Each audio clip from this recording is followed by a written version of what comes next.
స్వరూపానందేంద్ర సరస్వతి విశాఖ శారదాపీఠానికి సంబంధించి ఒక సంచలనాత్మకమైనటువంటి కథనాన్ని ఈనాడు ప్రొజెక్ట్ చేసింది.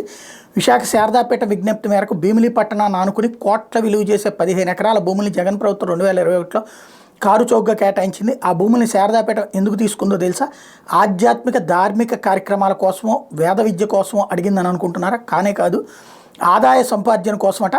పీఠం కార్యకలాపాలకు అవసరమైన ఆదాయ సంపార్జన కోసం సాగర్ తీరంలో, అది వాణిజ్య నివాస ప్రాంతాలకు సమీపంలోని భూములు కేటాయించాలని కోరాం. కానీ జీవోలో వేద విద్య వ్యాప్తికి పీఠం కార్యకలాపాల విస్తరణకని రాశారు. ఆ కార్యకలాపాలని ఇప్పటికే 60 కేంద్రాల్లో చేస్తున్నాం. ఆ భూముల్ని జీవోలో ప్రస్తావించిన అవసరాల కోసం వాడుకోవాల్సిన పని లేదు. వేద పాఠశాల సంస్కృత విద్యా వ్యాప్తికి ఆ స్థలం కోరినట్టు జీవోలో పొరపాటును రాసినట్టున్నారు. జీవోలో మార్పులు చేయాల్సిందిగా కోరుతున్నామంటే ఇటీవల ముఖ్యమంత్రికి రాసిన లేఖలో పీఠం ఉత్తరాధికారి పేర్కొన్నారు. ఇది ఎవరో అత్యుత్సాహపరుడు అనుకుంటా, లేకపోతే అతి తెలివితేటలు అనుకుంటా.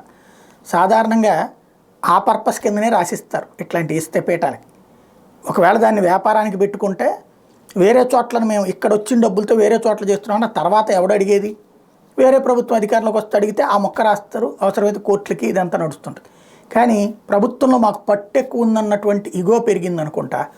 అందుకని ఏకంగా ముఖ్యమంత్రి పేరుతో లేఖలు రాసేసి ఇప్పుడు ఈనాడుకి దొరికిపోయారు. స్వరూపానందేంద్ర సరస్వతి గారి ఈ కొత్త లీలలకి సమాధానం ఆయన ఏం చెప్తారో చూడాలి.